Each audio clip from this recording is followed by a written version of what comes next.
ខ្ញុំនឹងមិនបណ្ដោយឲ្យការគិតរបស់ខ្ញុំមានអតិភិបទៅលើការស៊ើបអង្កេតមួយនេះទេសូមស្បត់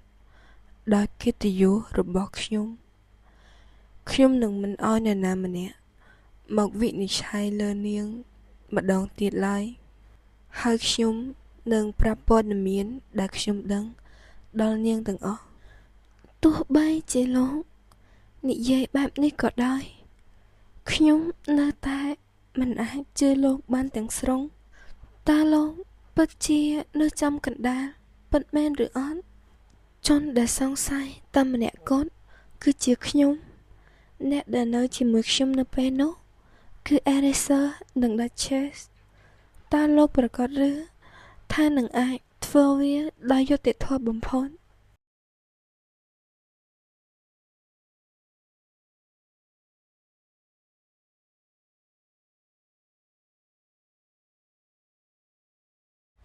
Erisa មកដល់ហើយឬអូព្រះនាងវាដូចជាយូរណាស់មកហើយដែលយើងមិនបានជួបមុខនាងព្រះនាង Catherine Amberia នាងគឺជាសាច់ញាតិតែម្នាក់គត់របស់ព្រះចៅអធិរាជបច្ចុប្បន្ននាងប្រសូតនៅពេលដែលព្រះចៅអធិរាជមានព្រះជន្ម4វស្សាហើយត្រូវបានគេចាត់ទុកថាជាមនុស្សស្រីដែលអាត្មានិយមនិងគ្មានការគិតបំផុតនៅក្នុងប្រវត្តិសាស្ត្រនៃខ្សែរាជវង្សនាងត្រូវបានចាប់ទុកដូចជាសត្វ monster ដែលរត់នៅជុំវិញរាជវាំងអញ្ចឹងដោយសារតែកម្លាំងដ៏ខ្លាំងរបស់នាងបង្កើតជាការភ័យខ្លាចដល់អភិជនគ្រប់រូបហើយនាងក៏ត្រូវបានចាត់ទុកថាជាមនុស្សចម្លែកដោយសារតែនាងជាមនុស្សស្រីតែម្នាក់ដែលកាត់សក់ខ្លីដោយមិនមែនជារាស្ត្រសាមញ្ញសូម្បីតែព្រះចៅអធិរាជក៏មិនអាចគ្រប់គ្រងទៅលើនាងបានទាំងស្រុងជាកិត្តិយសណាស់ដែលបានជួបព្រះនាង Erisa ម្ដេចក៏នាងហៅយើងថាព្រះនាងយើងបានអនុញ្ញាតឲ្យនាងហៅយើងថា Catherine ហើយហេតុអ្វីបាននាងប្រងើយកន្តើយនឹងសំណើរបស់យើងអញ្ចឹងឬមួយក៏ការស្រឡាញ់របស់នាងដែលមានចំពោះយើងវាគឺលែងមានហើយឬ Erisa ព្រះនាងខ្ញុំម្ចាស់មិនមែនមានន័យបែបនោះទេ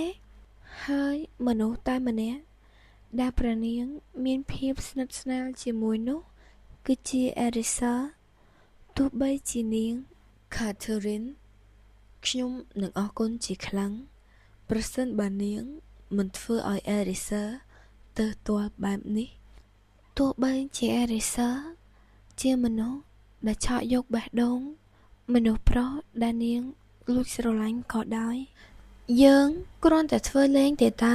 ខ្ញុំម្ចាស់គឺពិបាកបែងចែកថាព្រះនាងនិយាយលេងឬអត់នៅពេលដែលព្រះនាងនិយាយសំឡេងធ្ងន់បែបនោះនិយាយអញ្ចឹងម្ដេចក៏ខៀលៀនមិនមកបារម្ភរាជវាំងតើគេមានរឿងអ្វីកើតឡើងឬខៀលៀនគឺទៅតែរៀបអាពាហ៍ពិពាហ៍ហើយគេកំពុងតែចំណាយពេលនៅជាមួយនឹងភរិយារបស់គេគឺជាអេឌីតអូយើងចាំបានហើយវាប្រកាសជាបែបនោះប៉ុន្តែបើនិយាយដោយស្មោះត្រង់ទៅវាគឺពិបាកជាងការហៅថាជាអាពាហ៍ពិពាហ៍មួយវាគ្រាន់តែជាលទ្ធផលនៃការឆ្លោះទាស់ទែងគ្នារវាងត្រកូល Dickelhoff និងត្រកូល Ludwig តែប៉ុណ្ណោះគ្រាន់តែការរៀបអាពាហ៍ពិពាហ៍បែបនយោបាយយើងទាយថាលោកមកបារម្ភរាជវាំង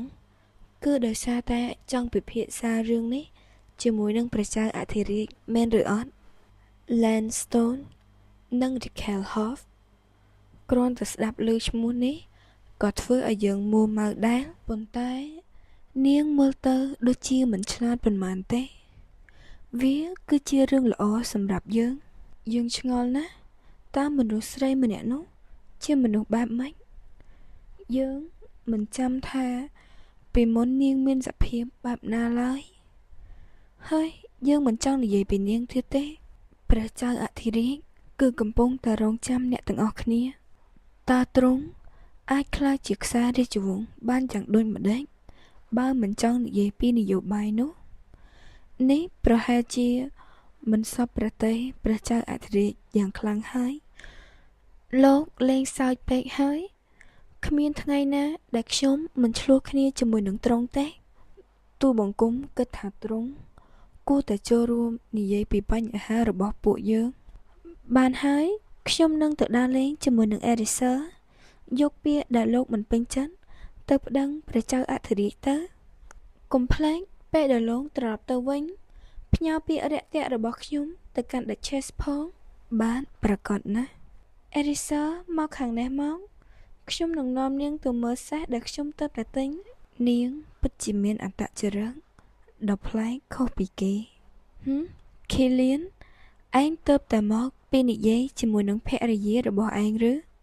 ខ្ញុំកំពុងតែឈឺក្បាលពីរឿងនេះកុំនិយាយពីវាអីបើឯងមិនស្រួលខ្លួនអញ្ចឹងតើចង់ទៅរាជវាំងជាមួយពួកយើងឬអត់ទៅរាជវាំងទាំងនៅក្នុងស្ថានភាពបែបនេះបងមិនដឹងទេឬថាពួកយើងនៅមិនទាន់ដោះស្រាយបញ្ហានៅក្នុងផ្ទះបាននៅឡើយប៉ុន្តែនៅចង់ទៅរាជវាំងទាំងនៅក្នុងស្ថានភាពបែបនេះឬខ្ញុំគ្រាន់តែចង់ប្រាប់គេថាពួកយើងក៏មានភ្នាក់ងារស៊ើបអង្កេតដែរអ្នកប្រុសតូចយើងទៅហើយលីអនខ្ញុំគិតថា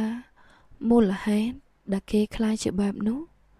គឺមិនមែនដោយសារតែលោកប៉ាទេនេះជាលើកទី1ហើយដែលគេមានប្រតិកម្មខ្លាំងបែបនេះតើឯងឈឺខ្លាំងណាស់ឬ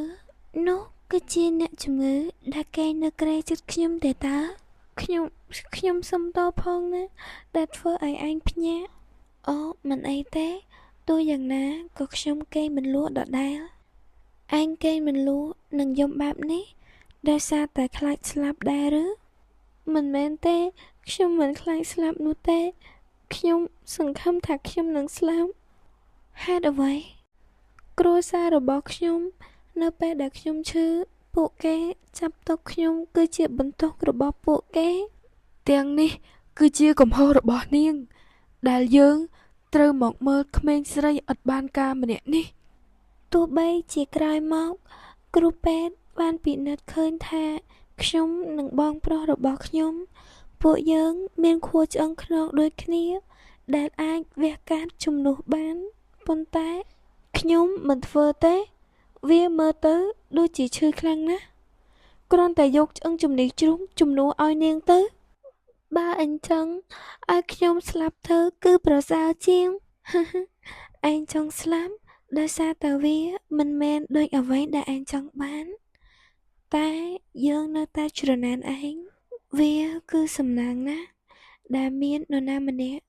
អាចផ្លាស់ប្ដូរខួរឆ្អឹងខ្នងឲ្យឯងបានមួយវិញទៀតយើងក៏មានបំណងប្រាថ្នាដែរថានឹងអាចធ្វើខួបកំណើតនៅអាយុ20ឆ្នាំមានសក់វែងស្អាតហើយយើងអាចចងវាបាន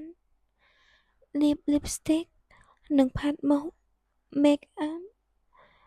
ដើរនៅកន្លែងដែលមានមនុស្សច្រើនប៉ុន្តែវាគ្រាន់តែជាសុបិនគ្រប់ពេលដែលជីវិតខ្ញុំជួបរឿងលំបាកខ្ញុំតែងតែនឹកឃើញដល់ពាក្យសម្ដីរបស់នាងតើវាអាចទេប្រសិនបើខ្ញុំអាចមានជីវិតរស់ខ្ញុំនឹងអាចធ្វើអ្វីបានច្រើនទៀត